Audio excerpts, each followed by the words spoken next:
दोस्तों, यदि आप भी डॉक्यूमेंट वेरिफिकेशन करवाने के लिए जा रहे हैं या फिर जाने वाले हैं, तो आप भी ये सोच रहे होंगे कि मेरा कास्ट सर्टिफिकेट, चाहे वो ईडब्ल्यूएस का हो या ओबीसी, एससी, एसटी किसी भी कैटेगरी का हो, वो सर्टिफिकेट पुराना हो गया है, या फिर कौन-सा मेरा सर्टिफिकेट वैलिड होगा, या फिर मेरे ओल्ड सर्टिफिकेट के कारण क्या मैं डीवी में रिजेक्ट हो जाऊँगा? क्या मैं सिलेक्शन से वंचित हो जाऊँगा? तो ये सारी चीज़ें आपके दिमाग में चल रही होंगी। तो इन्हीं सभी सवालों का जवाब देने के लिए ये वीडियो है। पूरा वीडियो देखिएगा और ऐसे ही यूज़फुल कंटेंट पाने के लिए चैनल को सब्सक्राइब कर लीजिएगा। चलिए साथियों, करते हैं वीडियो प्रारंभ। देखिए साथियों, बात करें यदि आप ओबीसी कैटेगरी के हैं, तो ओबीसी का जो नॉन क्रिमिनल जो सर्टिफिकेट होता है, वो सामान्यतः 1 वर्ष के लिए वैलिड होता है, ठीक है?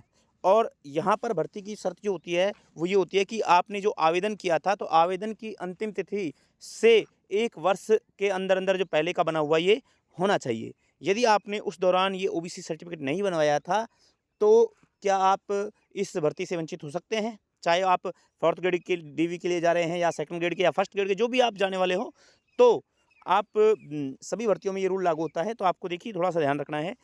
पहले तो आगामी भर्तियों के लिए भी इस चीज़ को ध्यान रखें कि जब भी आप किसी भी भर्ती के लिए आवेदन करते हैं, तो आपको आवेदन तिथि की अंतिम जो तिथि होती है ना, आवेदन जो फॉर्म अप्लाई की जो लास्ट डेट होती है, उससे पहले-पहले ही अपना जो है कास्ट सर्टिफिकेट बनवा लेना है।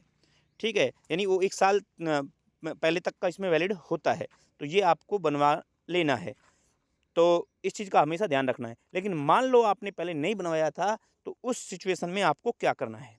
देखिए, वैसे ये 1 वर्ष के लिए वैलिड होता है, लेकिन एफ़िडेविट यदि लगाया जाता है, आपने मान लो नहीं बनवाया, तो उस केस में आप एफ़िडेविट लगा सकते हैं और इस तरह से इस ओबीसी सर्टिफ़िकेट की वैधता 3 वर्ष तक बढ़ाई जा सकती है। तो आप कुल मिलाकर के यदि आपने नहीं बनवाया है, तो आप एक शपथ पत्र लगाएँ और शपथ पत्र को आप जो एक नया ओबीसी कास्ट सर्टिफिकेट के लिए अप्लाई कर दें, नया ओबीसी कास्ट सर्टिफिकेट लगाना है आपको और उसके साथ एक शपथ पत्र भी आपको लगाना है, जिसमें आपको यही मेंशन करना है कि भर्ती आवेदन की जो अंतिम तिथि के समय भी मैं ओबीसी नॉन क्रिमिनल से ही था। तो ये चीज़ें मेंशन होनी चाहिए, ठीक है? तो ये बात रही ओबीसी कैंडिडेट के लिए। तो आपको किसी प्रकार से घबराना नहीं है।